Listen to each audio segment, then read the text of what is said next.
Am I the asshole for wanting to give up my son after discovering he isn't mine? The situation is nothing short of a clusterfuck. I'm angry, depressed, and sad, and I don't know what to do.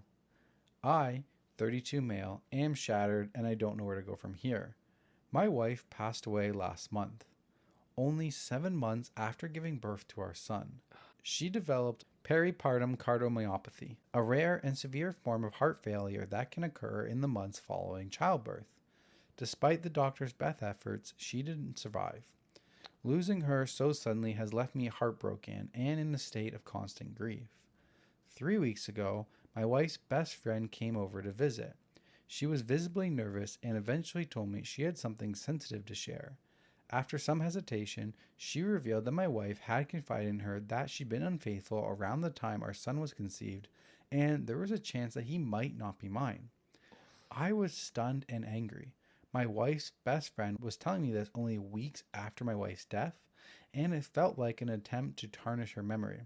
I couldn't believe it. I told her to leave and not to come back, convinced she was lying or trying to shift blame onto me somehow. The whole thing felt like a betrayal, and I tried to push the thought from my mind. But once the idea was planted, it wouldn't go away. I kept wondering, what if she was telling the truth?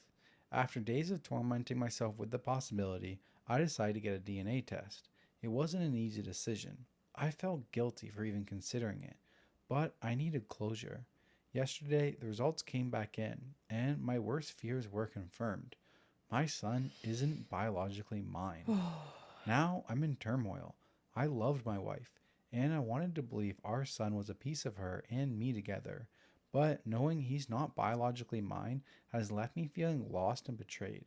I keep looking at him, trying to feel the same bond, but the pain of my wife's infidelity is so fresh, and I don't know if I'll ever be able to move past it.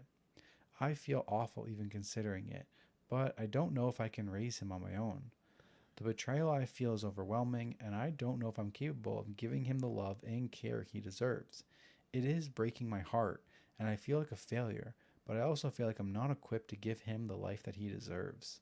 Am I the asshole? Mm. So, top comment. Have you thought to call her friend and ask who the father is? That took a lot for her to tell you. She could have never told you. The right thing to do first is attempt to find this guy and inform him. And OP Mm. responds, haven't contacted her since that day. However, your suggestion is sound, and I definitely contact her for the details if she has any. So That's a as, great start. so as an edit,